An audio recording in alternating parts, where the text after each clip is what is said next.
Hello students, Mr. Young here with Chapter 11, Lesson 2. So we have more big changes today. Students, we have technological advances abundant, but today it's involving transportation. These will seem like simple advancements to us, but back then they were big improvements. And we're going to learn about the first steamships, but not those kind of steamships. This isn't steampunk, this is steamships. Let's get started. Like Claremont here. So, in the first census in 1790, it was revealed that there were now about 4 million Americans. A census, which should be highlighted, because it's a vocabulary word, is an official count by the government of the population. We do them every 10 years. They started in 1790. We had one in 2010. We'll have another one in 2020. So in 1790, first census, 4 million Americans. At the time, most of them were wedged up against the ocean, between the East Coast and the Appalachian Mountains. But the times they were changing, new technology and opportunities would be sending people west, which I associate with the left, which isn't west in my case, but you get my point. First, we're going to talk about Daniel Boone. So Daniel Boone was an early American explorer. He explored this path known to the natives as the Warrior's Path. This led him to discover a path through the Appalachian Mountains that led into Kentucky, and this was called the Cumberland Gap. And it ended up being a pretty major path that would basically be the way west for over 100,000 settlers. In 1775, Boone took 30 skilled woodsmen and they cleared out the Warrior's Path, chopping down trees and blazing the trail, basically building a wilderness road. And they moved big rocks and stuff, and this became known as the Wilderness Road. Here's its path. You can see it. Dropped people off into Kentucky, which was like really far west back then. So with the nation expanding west, roads were needed to make travel easier. Private companies built roads called turnpikes that you had to pay to use. By charging people, the companies would cover the cost of building the roads. These roads were sometimes covered in crushed stone or even logs. When they were covered in logs, it was called a corduroy road because it looked like corduroy the fabric, like corduroy pants. They're very ridgy. It looks like this. Imagine having to drive on that with your horse-covered your wagon. It'd be a bumpy ride. Turnpikes actually got the name turnpike because to use them you had to pay the guy at the turnpike, and then he would move it so you could get by on the road. It was like a big stick that moved. This is a turnpike right here. That's why they're called a turnpike. You still kind of have something like that, but now you put your money in and the gate lifts. That's like a turnpike. The government actually started building a national road west after Ohio became a state. They wanted to connect the east and the west. The national road took years and years to build, and construction stopped during the War of 1812 because it wasn't deemed essential to the war effort. But then the war ended, and the road, they kept working on it, and it was finally completed in 1818. It ran all the way from Maryland to Illinois. All right, let's bump on to river travel. So river travel was much more comfortable than road travel. Think about going on a boat as compared to driving your wagon on corduroy road. And you could move more goods faster. The problem is you had to be going where the river was going, and going upstream was really hard. So they were limited. There were some steamships in the 1780s and 90s, but they lacked power. Basically, they had to go on still waters because they didn't have the power to go upstream or fight ocean currents or anything like that. Also, if my memory serves correctly, and I believe it does, those very early steam models had a tendency to explode, so they were dangerous, unless you like being in boiling water explosions. This changed in 1802 with Robert Livingston's steamship, the Claremont.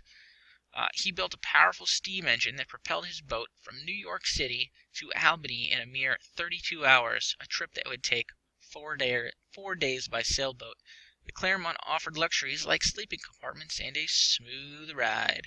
Steamboat river travel made shipping goods cheaper, faster, and contributed to the growth of river cities like Cincinnati and St. Louis. Basically, it was a huge technological advancement to have a steamship that could go upriver and anywhere. This leads us to new waterways.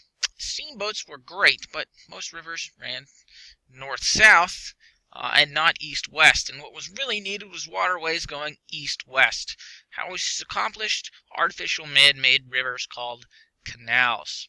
Business and government officials actually wanted to build a canal to connect the Great Lakes with New York City.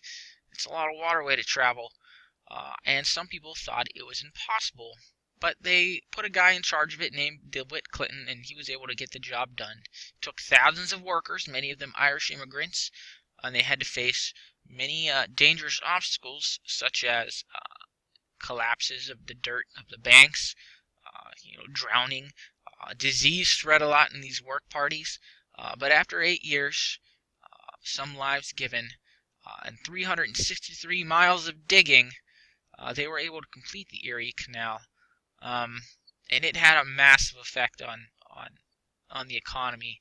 Basically, farmers could ship their goods anywhere from around the Great Lakes all the way to New York City. You see, it went from Lake Erie, hit this lake here, and up to the Hudson River, and then it would go flow down into New York City. And the cost of shipping goods all the way to the East Coast dropped dramatically. I can't remember the exact numbers, but it was a fraction of what it used to cost. So if it used to cost $20, your shipping, it went down to like $5. It was a huge, huge project, and it was a big success. And this success was noticed, and as a result, people built many more canals.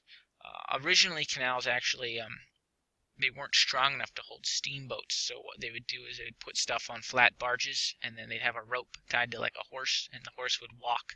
If you ever pulled anything on the water, it's much easier than moving things over land.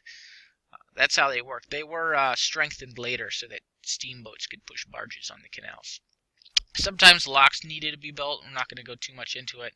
A lock could best be described as a water escalator to help boats navigate in changing elevations. You see, for example, Lake Superior is higher than Lake Erie, and then Lake Erie is higher than other places like Lake Ontario, and so to navigate these differences in elevation, mostly for the purposes of going back instead of to, they built locks. It was kind of like you'd go into a chamber and the water would be lowered, and then you could exit. Or if you were going upriver or up the canal, you could enter, and then water would be added, and you'd float up higher, and then you'd enter the new lake. That's how it worked. A great many people moved west. Between 1792 and 1803, 4 new states were added to the Union: Vermont, Kentucky, Tennessee, and Ohio. By 1821, there were also the new states of Indiana, Illinois, Mississippi, Alabama, and Missouri. All these states showed dramatic growth of the western population. People tended to settle with people of the same areas, just like if you were to say, go colonize Mars, you would probably want to go with other Pennsylvanians. So you have something in common in this new place. What's crazy is that statement is no longer outlandish. How about that? The people that moved west were hardy folk, and they had to be, as there were not a whole lot of the modern comforts of the eastern cities. For fun, men would wrestle. Women would get together for quilting parties. Woo! All would get together for the community event of corn husking.